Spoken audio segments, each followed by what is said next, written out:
Right, I'll start streaming. I am Yeah. live. We are live. Hello to the Let's Get Carried Away show. We're now going to be doing a Sunday night, seeing this like knee football on and that. Um, and we've got Rob and his dog. Rob, good evening. How you doing? Good evening, Stuart. Yeah, I'm absolutely fine, mate. Had a lovely wet Sunday in Devon, so not brilliant, but it's what it is. It And is what it is. tomorrow's worse, apparently. It's gonna absolutely hoy it down tomorrow night and through Tuesday morning. So Tuesday's the worst of the weather. I mean, we've had torrential downpour all day today, and yeah, there's gonna be floods up this way without a shadow of a doubt. It's just yeah. when and where it'll happen. Alex Davis, hello mate, welcome in to the channel, mate. Good to see you. So yeah, a little recap of the Man City game, really. I mean, I just think, if we'd had possibly put them chances away, we hit the post. If Isadore scored, we could have been Yeah, looking at a slightly different game. yeah. It was a lot. There was a lot of what ifs in there, but yeah. I mean, we weren't embarrassed. I mean, I know it was a 3-0 defeat, but it wasn't a 3-0 embarrassing display. We tried, yes, we conceded. And to be honest, two of those goals were, well, the first goal was world class. Oh yeah, without a doubt. There was, you could have had three keepers in and they wouldn't have stopped that shot.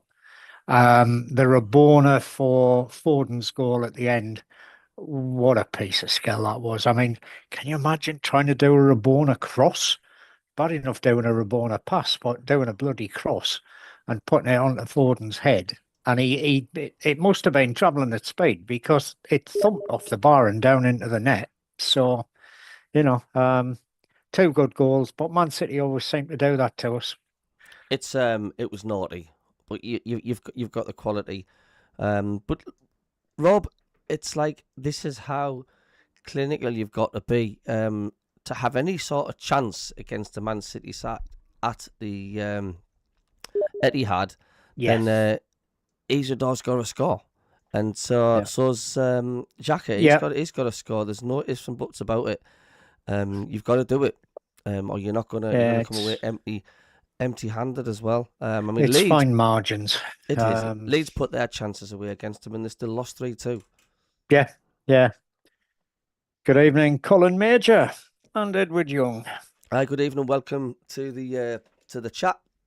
Good to see you all. Hello to the 15 people watching on this Sunday night. We're going to start doing it every Sunday as well, and I'm going to be purchasing some studio lights soon as well. So I've got like a better lighting setup as well. Yeah, as well. I've seen Luke on Nine's getting a bit of stick in this and that there. Hello, Pixel Rich mate. Good to see you. Hello, Peter Harvey. Yeah, And I yeah, it mean, was. O9's challenge was it didn't look too bad from a distance. It didn't, It's only but it it's was only talked when you got the close up it was a nasty challenge. was talked about before the fact that it wasn't a very good pass from Enzo Lafay, which it was Yeah, laid short of him. He's not warmed up. He's just come on, chucked into the deep end. He's mistimed his challenge. Do you know what I mean? And some yeah, fans are saying, he doesn't want to get anywhere near the first team again. But I don't know, maybe he's a bit harsh. Do you know what I'm saying? it happens. I mean, similar comments were made about Ronaldo after he kicked that laddie in the dangly bits. Said he shouldn't, he probably not get back in the first time, but to be honest, he's a damn fine defender. So, you know, Absolutely. um, Peter Harvey and says, hi, everyone. Use Muyenda in place of Isidore hoping for 3 points against Newcastle. yeah, Um, it's a difficult one with Isidore because we know he can score. We know he can score. We know he can leave most defenders totally for dead. If he gets chasing after a throw ball, he'll leave most defenders behind him. But he scores some great goals, but he misses a lot as well. Um, Mayenda, big strapping lad. Probably good up against somebody like Dan Burn if they've still got Dan Burn playing in the centre half position. For the simple reason Dan Burn's shite in the centre half position. He'd be better off at left back. He's a good left back, but he's shit central defender. And if they are playing him at the centre, they need to put somebody like Brobby, Mayender on against him because they'll skin him. Without a doubt. I mean, they've all got the weaknesses and stuff, and strengths. I've just put the league table up to have a look. Excuse me for blocking Yeah, Davey and this and that and the other. And well, hello, Steve Taylor. I believe you actually went to the game as well. A little bit of a slip yesterday. Back on the bus on Sunday to. On Sunday 2-0. Colin Major, well, there's one thing. Luke made an impact yeah, on the Premier League. He just gets excited, doesn't he? And let's not forget, the referee initially gave a yellow card for that. So yes. it wasn't a straight red. It was only because VAR intervened. That's it. And that's what I was saying is initial thoughts were, yeah, it was a foul. He got the man, missed the ball, but it was close. It was only when you saw the slowed down replays that you realise how bad the tackle was. The ref wouldn't have seen that on the field, but maybe VAR intervenes too much. The guy wasn't hurt at the end of the day. He had a bit of a roll about like they normally do. Finned, handbags at 10 paces sort of thing, but it was probably deserved as a red card. But O9's never going to give anything less than 100%. Whether his timing's perfect or whether his timing's a bit off, he's always going to give 100%. He's never going to shy out of a tackle. So yeah, it's just one of those things, I think. Yeah, it certainly is. I mean, it also VAR makes things look a lot worse than what they are because it pauses, doesn't it? And it slows things down. And when you pause, that his foot's actually on the ankle, straight away you're going to go, oh, do you know what I mean?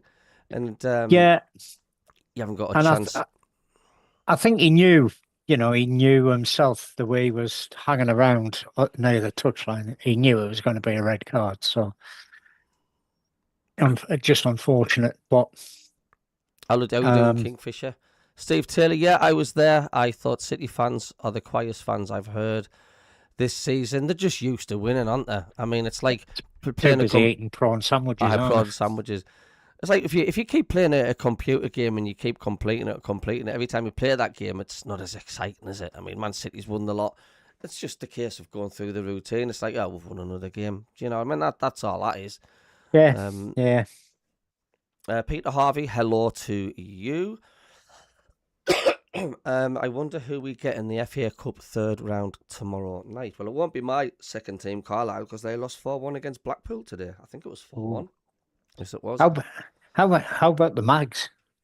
Oh, for God's sake. These things could happen. Pixel Rick says, let's keep Luke on side. A bad short pass and a red card all day. He's still, in my eyes, has a place in Sunderland. He's a tremendous ambassador for the club. He is. Yep. I mean, look, I would agree. The most experienced football players get sent. Look at David Beckham in the World Cup that time when he kicked out that Argentinian player. Yep. He was getting death threats and all kinds, man. The abuse he got when he came back to play in the league football was absolute colossal. So as you can see, I'm going to go back to that league table now. Everybody's finished apart from Wolves and Man U. I believe that must be the game tomorrow then. Are Man U at home? There must be. Yeah, I think they are. Just give me a second. Just double check. Wolves Man United are away to Wolves tomorrow night. Right, Man U. 8 o'clock kickoff. Yeah. So I'm just looking Man United are away, so it's Wolves, Man United. So you're looking at a Man U win really there, aren't you? They're they leapfrog Sunderland. So after everybody's games have played on that week, Sunderland are possibly going to go down to ninth position, aren't they? Yeah. Um, Yeah.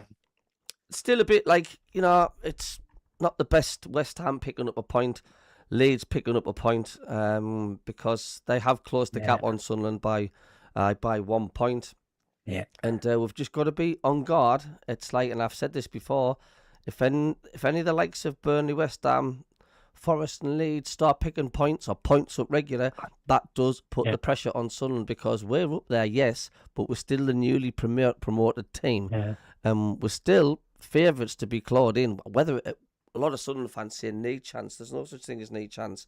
We've got to do our thing game by game, and we still need a few wins, because I do think Forest, West Ham, and Leeds are going to pick up points. And they're Yeah, they starting to will. do They so. will. Um, Um, I mean, West Ham apparently they were good value today. Um, Forest had a bad day yesterday at Everton, but tis what it is. Leeds have had a good week, beating Chelsea, drawn with Liverpool. Um, and you're saying that it's not worse than we did. So, um, I've got a sneaky feeling Fulham might get dragged in. I can't say Brentford getting dragged in, but I could potentially say Fulham getting dragged into the relegation battle. John McKinney says, you're still talking about relegation. He says, you're weird. He says, we've just effing played City and Liverpool. We'll get to 40 by March. I'm definitely weird, mate. I don't want to be normal. No, I'm just being cautious, because we're not mathematically safe, are we? I don't think we'll go down, but I'm just saying, we've got to be Yeah, focused. We've got to keep going and keep going. We don't want to be yeah, like Newcastle and get cocky and say, well, we're 100% safe. We're not. We're not 100% safe until we are. Um, yeah, but yeah. That's absolutely true. And I mean, I was just thinking, looking at the table there, there's only 7 points between Forest, who are in 17th, and us. yeah, So that's only 2 wins and a draw. I mean, Stephen Taylor's even saying, how Stu, there's not a cat and hell's chance of us getting dragged into the relegation fight. Why is there not a cat and hell's chance? Why do you think, Steve or Rob? Why do you think there's not a cat and hell's chance that we'll get dragged into it? I honestly don't think we will get dragged into it. Don't get me wrong. I don't think we will. We're too good. Hmm.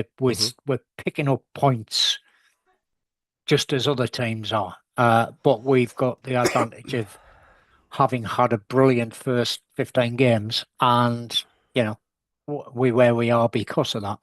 I don't think we'll end up in the relegation fight, but it's very close. If you look at Forest, Leeds are both on 15, then you've got Brentford 2 places above them. They're on 19 points. They're only bloody 1 win behind us. Hmm. Um, you said yourself, Man United win tomorrow, they jump up to probably fifth or sixth. Um, we drop down to ninth.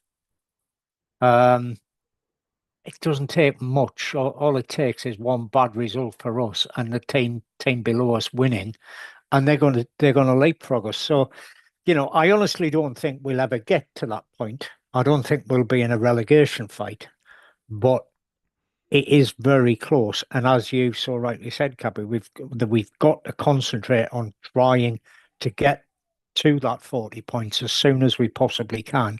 Then after that, everything's a bonus. Yeah, without a shadow of a doubt.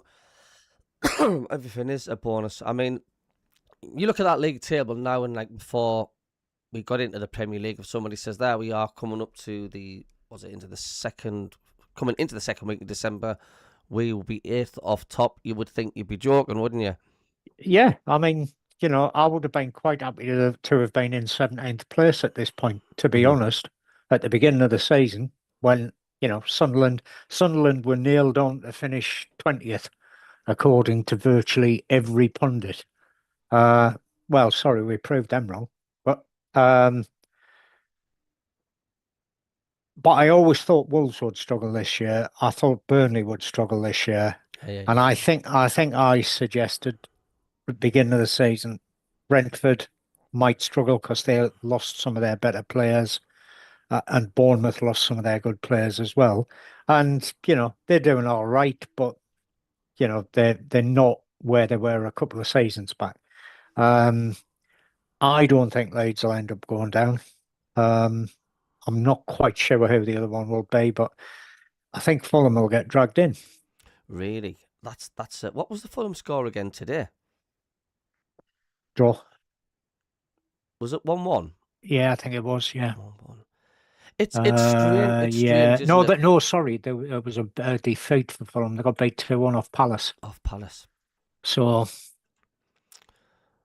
John McGinney says we've only played 15 games. Of course, the gap will close. Still so much time left. Steve Taylor says, like Johnny says, we'll have 40 points by March. Don't lose at home and we'll be fine. And of course, our home record is impeccable. Let's just hope it's not unbroken by next Sunday. no. But yeah, you're looking at that bottom three. I mean, hello SAFC, mate. Good to see you. We're going to cross Wolves off. I mean, dare we say Burnley? Would you like to rule them out? Burnley, no, I don't think so. I think Burnley don't have what it takes. I know they spent 100 million this summer. Yeah. But I just don't see them picking up a huge number of points. I think they'll probably finish on something like 25, maybe 30 points themselves. So you're talking really West Ham, Forest, Leeds. You say Fulham. Possibly Fulham. Fulham. West Ham have started to put a few better results together. They're still fairly pants, but they're starting to pick up a few points. Forest, I think, are probably too good for where they are in the league, and they've had some decent results recently, so I can see Forest getting out of it. I don't think Leeds will. I've never thought Leeds would be in the fight, to be honest. I thought they would be, reasonably nailed on for staying up. Yeah. And then it's really a case of who else is there. I mean, anything above really Man United, they're all picking points up. All of those teams are picking points up. So although the gap's not huge, it's probably still going to be a little bit of a gap. But Fulham just, other than when they played against us, they just, they don't seem to be getting the results. They're losing games by the odd goal, or they're getting thumped. I mean, we didn't help ourselves against Fulham. No, we didn't. Without a shadow of... I mean, Bournemouth, their form's really dipping. Brentford as well. Yeah, I mean, you can't count them out. I mean, it sounds mad to say because Bournemouth were really high flying early on, weren't they? I was going to say about 3 weeks ago, but Bournemouth, in fact, when we played Bournemouth, it was 5th versus 6th. Yeah. And they were well up there, but they've had a couple of, lost to us, and then they've had a couple of bad results, and they've dropped down to 13th now. But they're only 3 points away from being 7th. So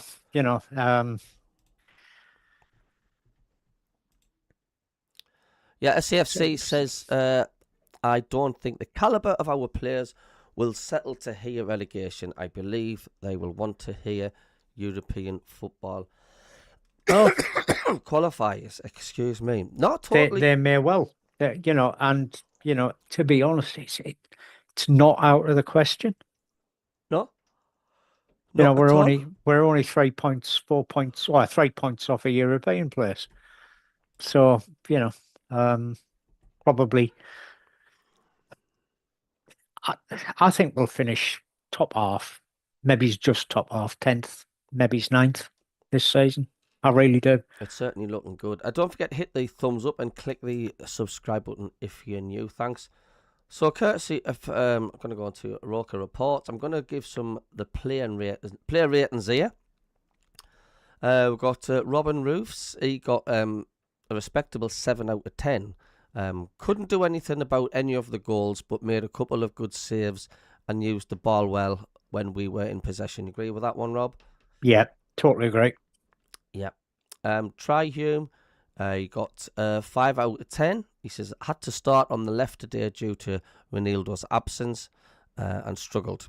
Got done multiple times by a bit of skill or selling himself short when trying to step in to intercept. But 5 out of 10 there. Well, that's what happens when you're up against quality, innit? It is, and I mean, the thing is, Turkey's he's a cracking player. Oh, aye. And I've said this all along as well. The amazing performance we put in at Anfield, I just think it was a step too far to play City just 3 days later. It was like that was just too much to ask. And we've got 3 eyes on the Newcastle game coming up as well. So, however, we've got Nordi Mukiele. Mukiele says he got 6 out of 10. Did okay against the tricky Doku, despite the City winger coming out on top. Yeah, I think that's a fair comment. It is, I would say it. Dan Ballard got a 7 out of 10, despite the scoreline. I thought Ballard did well today. He handled Haaland really well and threw himself at everything coming his way. Unfortunately, that includes for the opening goal when the shot deflected off him. Well, you do get that, don't you? You can't do nothing about that. I mean, you can't. I didn't even know Haaland was on the pitch. You hardly heard him, and he didn't score, and yet he scored just about every bugger else this season. So, yeah. Omar Alderete, he got 6 out of 10. Got beat easily by Turkey once or twice in the box, but defended well enough otherwise. Yeah. Got Gertrude, he got 7 out of 10. He says, was good on the ball today. Usually finding a red and white shirt and slotted into midfield when Siddiqui and Xhaka went off. Cleared a Haaland effort off the line and had a chance to set up a Dingra for a potential goal, but under-hit his pass. So not a bad 7 out of 10. Yeah. The captain, Granit Xhaka, competed well in front of the back 5 and so unlucky not to score when he smashed the base of the post when the game was still alive. And Granit Xhaka knew he couldn't go in all in. He couldn't be really, really physical because he didn't want that yellow card. And I says to you, before the game kicked, I says, Granit Xhaka, I says, will not pick up the yellow card because he's got that experience and he wants to be focused for Sunday. And he didn't. Do you know what I mean? Yeah. And it was the same with Siddiqui as well. I mean, he got 6 out of 10. It was a bit quiet, apparently. Plenty of closing down and getting here, there and everywhere to support attacks. Yeah. But the yellow card peril was possibly affecting him. Of course, it wasn't possible. It was definitely affecting him. Bertrand Traore, he got a 5 out of 10. Did well once in the first half to cut into central midfield and play a ball wide to Lafay, despite being fouled. But that was about it from him today. Enzo Lafay got a 6 out of 10. Cut inside following a Traore pass in the first half and stuck an effort into the side netting. Played some nice balls to teammates despite being under pressure, but had a hand in the red card due to his pass not having enough pace on it for Luke 09. Wilson Isador got 6 out of 10. Plenty of effort and got one absolute clear chance but was unable to take it. Won the ball back himself inside the opposition, but took the shot on a bit too quickly and Donnarumma saved it. We've got Mr. Brian Brobby came on. He got a 5 out of 10. Came on with the game getting away with us, and the ball seemed to bounce off him. It's difficult coming onto a game against a Man City when you're 3-0 down, isn't it? Yeah, it is. Yes. Simon Adingra got 6 out of 10. Didn't get much chance to impress other than one instance where he got the ball in space and put a dangerous cross in that was cleared. Romain Mundel, 6 out of 10. Was lively after coming on, but far too much pace on a shot and a cross when he could have been more considerate with both. Yeah. Yeah, sounds about right. We've got Luke 09. 5 out of 10. Replaced Hume on the left, but got himself sent off for a late lunge when attempting to get something on an underhit pass for Lafay.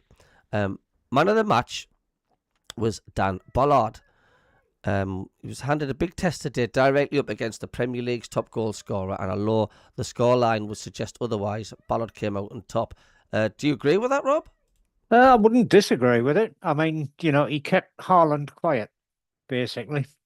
Yeah, we didn't hear much of Haaland in the game yesterday.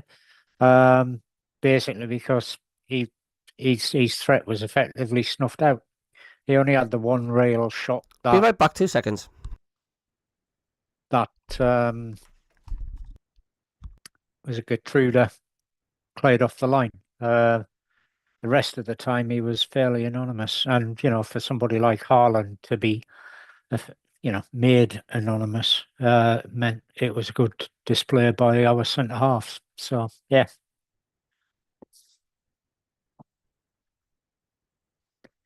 Yeah, I wouldn't disagree, Brendan. Roofs, he got a 7. I mean, there was not a lot he could do about two of the goals. Um, but he made some good saves. Um, but would you ever give a goalkeeper 10 if they let three in? Probably not. Debatable.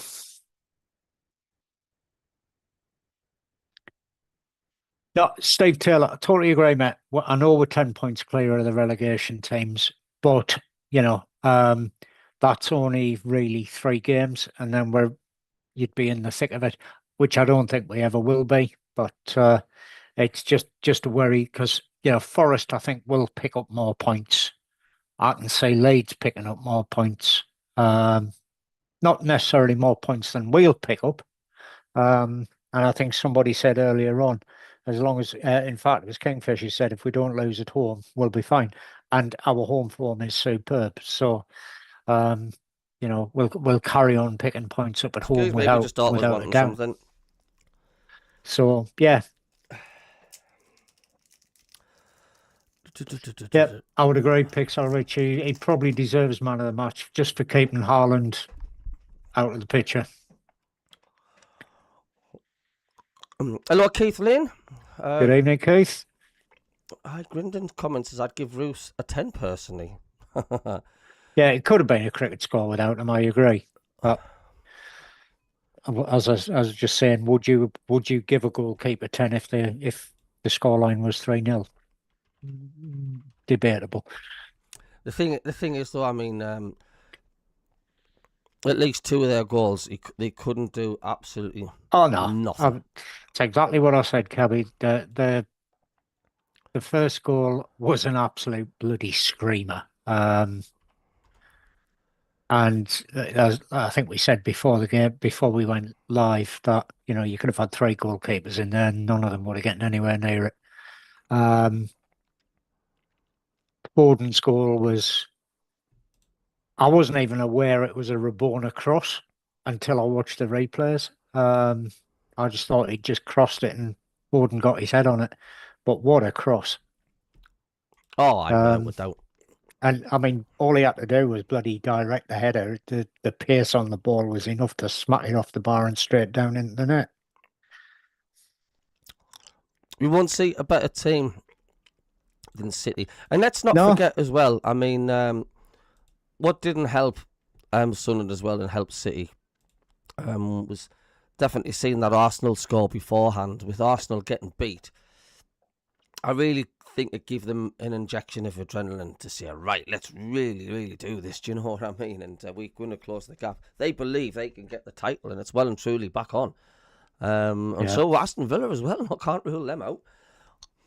Mad as it sounds, but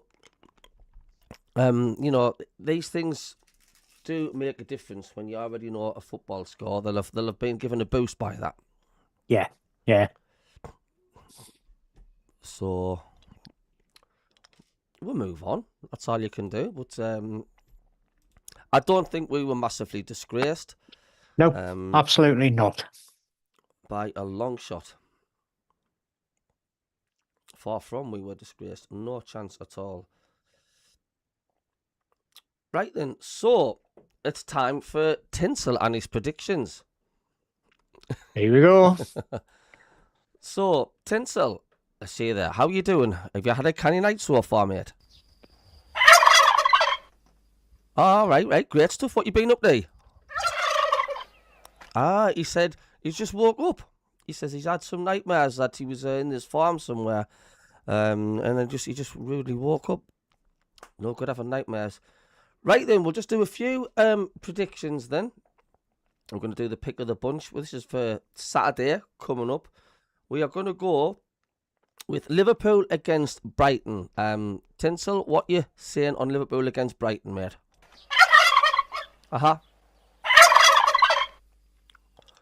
He reckons Liverpool's bad form's going to continue.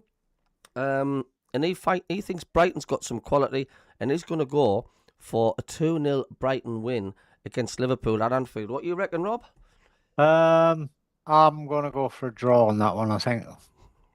You're going to Not go sure for a draw. Not sure how many draw, but I think I'd go for a score draw on that one. I'm going to go for 3 draws on the bounce for Liverpool, and I'm going to go for a 1-1 on that one. Yep. SAFC says Brighton win. Next we have Chelsea against Everton. Turkey, Tinsel, what you say?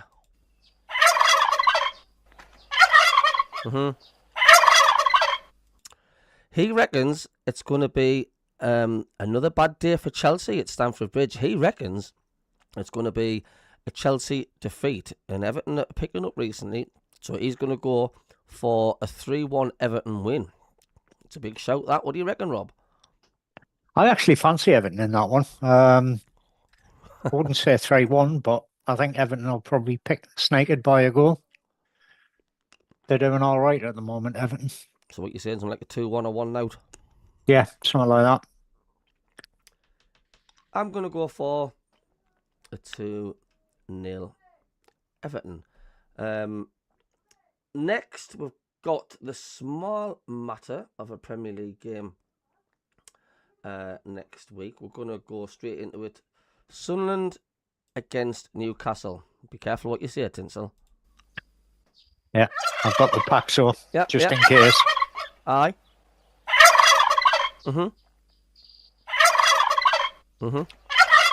He's got a lot to say there, mind. Well, first of all, he reckons Gordon's going to get his legs snapped in half by Hume. He's not going to last 2 minutes. He reckons he's going to be massively confident against Sunderland against Newcastle. He says if we turn it on like we can at the Stadium of Light, he says we'll absolutely trounce Newcastle. He's going for Sunderland 4, Newcastle United 0. Well, that's a statement and a half, isn't it? Tis a bit. 4 out. I mean, has he been on the sage and onion stuff? And I'll tell you what, that turkey's got some neck, mate. I'll tell you. He has got some neck, hasn't he? Yeah, I think we'll shade that one. It's going to be a tough game. I know we're good at home, and Newcastle are fairly pants away, but it's going to be a tough game. There will be some blood and snot flying, I would guess. I think we'll shade that one by maybe 1 or 2 goals, possibly a 2-0 for Sunderland. Going for 2. Do you fancy the score? Robbie. And I'm going to say Isidore as well. Robbie coming on as sub and scoring late on. Isidore putting us 1-0 up before half time. I'm going to go what Kingfisher's just gone with there. He's just said 3-1. I'm going to go with 3-1. Newcastle are going to score first. Our usual fall behind malarkey. And I think we'll start to take control of the game. We'll turn it round. And I've got a funny feeling that there's going to be a Newcastle player getting sent off as well. Yeah, that wouldn't surprise me. Tinsel, thanks very much for your predictions. Have you got much plans tonight? Are you doing much? You just got up, haven't you? What are you up to? Right. He said he's going to get out clubbing tonight and get some nice turkey kebab on the way home and just chill out for the rest of the night. Tinsel the Turkey, thanks very much for your predictions. You're always very welcome on this channel. 4-0 against Newcastle. Well, is Tinsel going to be right? We can always hope. Come on, Tinsel, says Keithlin. There's no need for the bad language as well. Colin Major, lads, let's just say we were humbled on Saturday. Pixelvich says exactly, we weren't disgraced at all. Yeah, Kingfisher says, took the mick out of us with that cross they pulled off. But what that was some bloody cross though. I mean, for a Rabona, that was a brilliant cross. Oh, well, it was Just textbook, wasn't cheeky. it? Yeah, it was cheeky. But it'd be good if we did that. We wouldn't complain, would we? Yeah, the trouble is if we tried it, it'd probably end up hitting somebody in the crowd. You know, we have had our little moments. I know it's not as much as Yeah. that, but you know, Chris Rigg when he backheeled that cheeky thing, That's very true against the smog monsters, wasn't it? it did. Keith Lynn says, I'm almost glad I wasn't feeling well yesterday, but on the upside, we're still in the top 10. Very much so, Yeah. indeed. Very true, Keith. Sunwin optimism. Always keep the faith till the end. However, lads, come on, says SAFC. Steve Taylor says, I said to the grandson, after 15 minutes, I think too many players have their minds on next Sunday's game, which was unfortunate. Yeah, I think there was a lot of that in it. I mean, Xhaka was probably not putting 100% in. He was probably only putting 95 in because he didn't want to pick up a yellow. Same with Siddiqui. He didn't want to pick up another yellow because it would have meant both of them would have missed the derby. And I think they're really up. They're going to be really up for that derby game.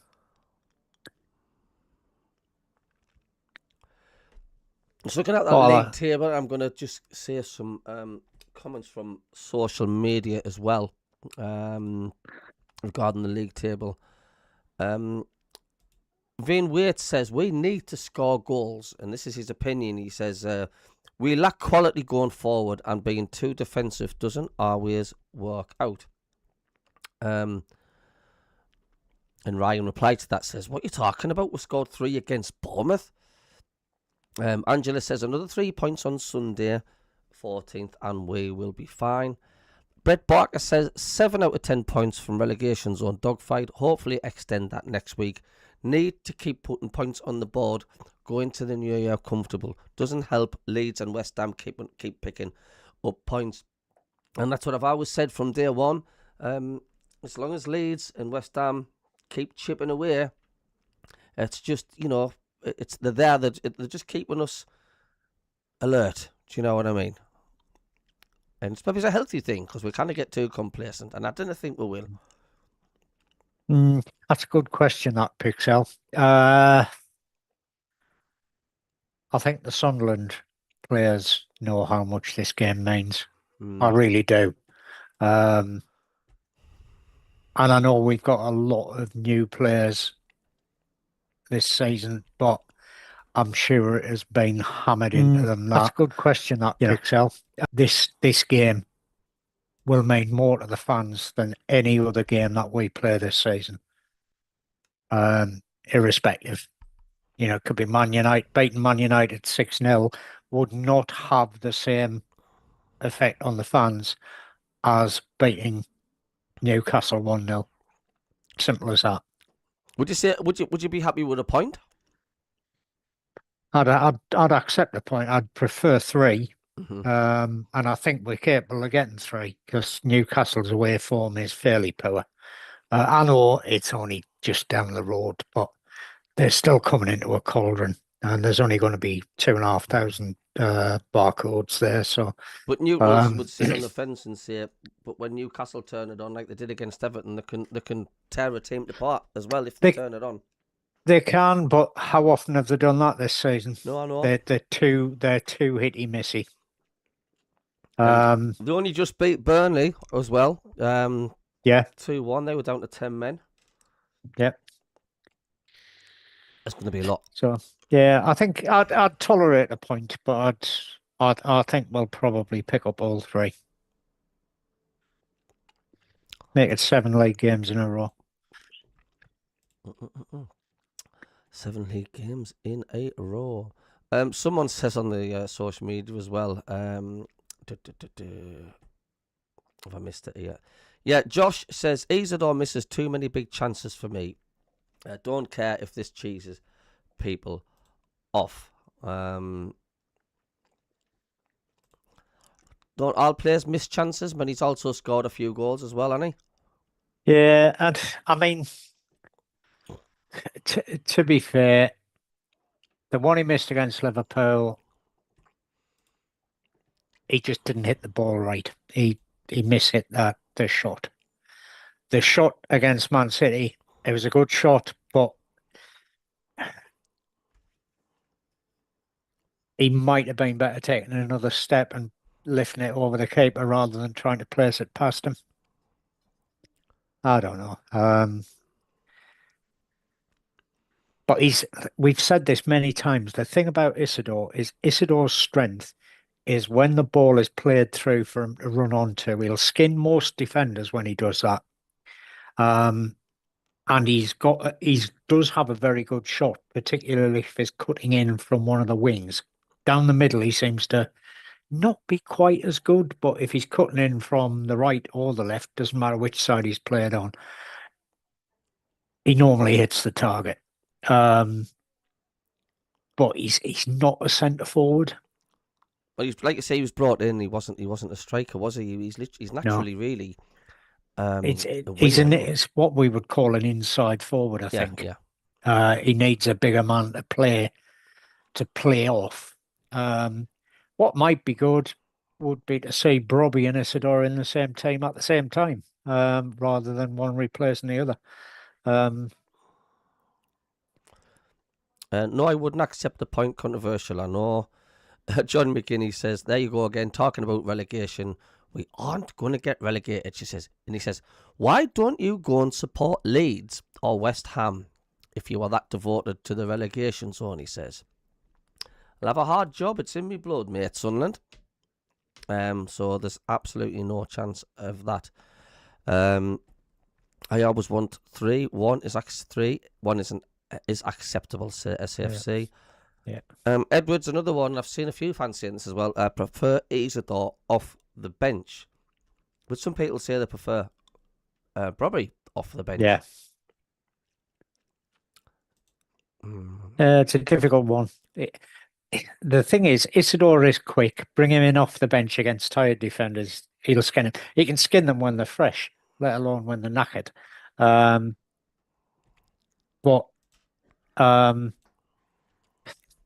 The thing is, we've got a few options that we could play up front. We've got Mayenda, we've got Mundle, we've got Brobbey, we've got Isidore.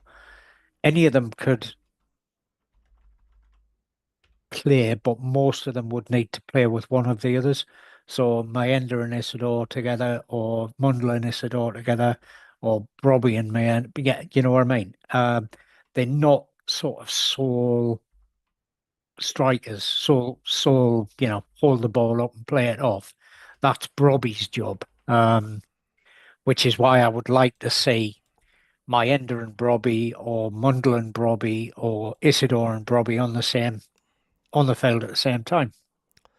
Well, I've just put another poll up there. Who starts v Newcastle?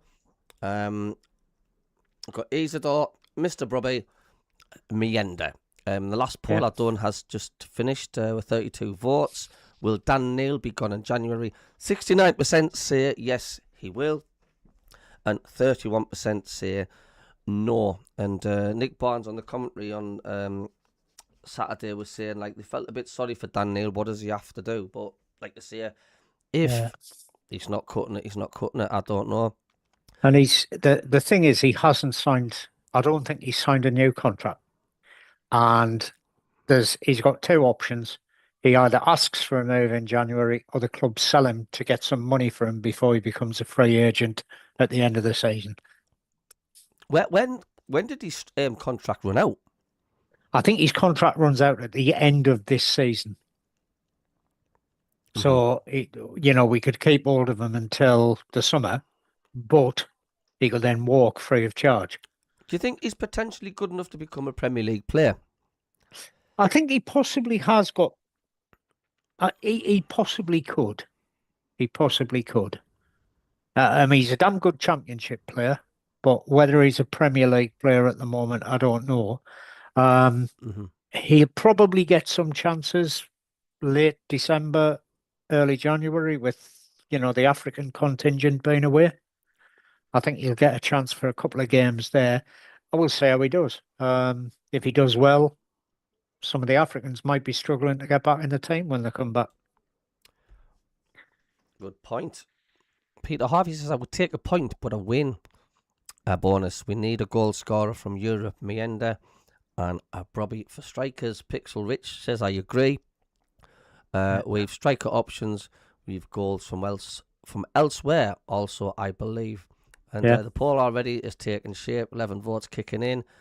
18% are rooting for Isidore. A big 73% saying start Mr. Brobby straight away. And 9% about Mienda. I can understand about Mienda. We've not really seen much of Mienda, have we? He hasn't really had much of a chance, has he? He's either been on for 15 minutes at a time or something like that. Could it also be an advantage as well at the fact like Newcastle have a Champions League game this week and we've got a full week's rest? I think that'll help. That'll help a lot. As I say, I think the weak point in Newcastle's defence is when they're playing Dan Burn at centre half because he's shite. And if they are playing him there, we need to consider putting Brobby on at the beginning and just tell him to go and knock him over a few times. And one of their Newcastle star men, one of the new signings, he made a substitution appearance against Burnley. What's he called again? Is it Wiffers or something? Or is it Wisser? Is it Wisser?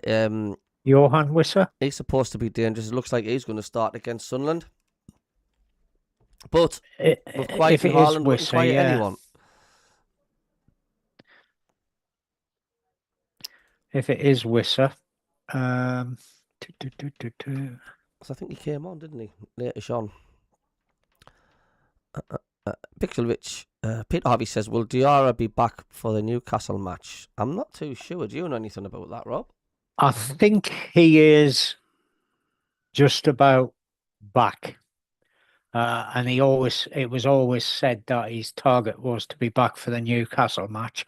Now, whether he'll get straight into the team is a different question. The team have generally been playing very well. Would you change a winning formula? Probably not. Yeah, I suppose. But I mean, the thing is, he's our record signing. We probably do need to get him on the pitch at some point. I mean, he's only played 3 games for us, something like that, before he got injured. Someone's just messaged me. What time was the kickoff? It is 2:00, and Crystal Palace, Man City kick off at 2. So does Nottingham Forest against Spurs, and West Ham against Villa. That's a tricky game for West Ham, isn't it? Crikey. Yeah. It was Wisser who came on for the Skunks yesterday. And he's been out injured since he signed for them. So, but he replaced Voldemort. So, yeah. I would like to see Enzo in the middle, not on the wing, says Edward. What do you reckon of that, Rob? That's his preferred position, is to play in the middle. Yeah. Unfortunately, we've got other players that play in the middle. So, if he wants, the times that we've seen him playing in the middle, he has been very, very good. And perhaps, Red just needs to consider, do we play him in the middle? Do we move somebody out wide that would, somebody like Siddiqui, play him out a little bit out wide and keep Enzo in the middle of the field to play alongside Xhaka? I don't know. It certainly is his preferred position, and he seems to perform better in that position. But he's doing all right on the wings as well. So, and he's another player as well for Sunderland. Arthur Masaku could be in contention to come back into the squad despite missing out, even with Ronaldo absent on Saturday. It says Labrie has confirmed that Masaku could leave the club in January amid a lack of game time, and some of the fans are saying. In squad for the Skunks, then off to AFCON, so very little involvement. Sell or loan, profitable. Neil says, Andrew says sell. Craig says if he plays on Sunday, FUCK. We're knackered. Being a bit too harsh on Arthur there, do you think? Yeah, the thing is, Masuaku, he's had some good games, he's had some very iffy games and very iffy um parts of games. Um, I'm not quite sure whether he's up to the Premier League.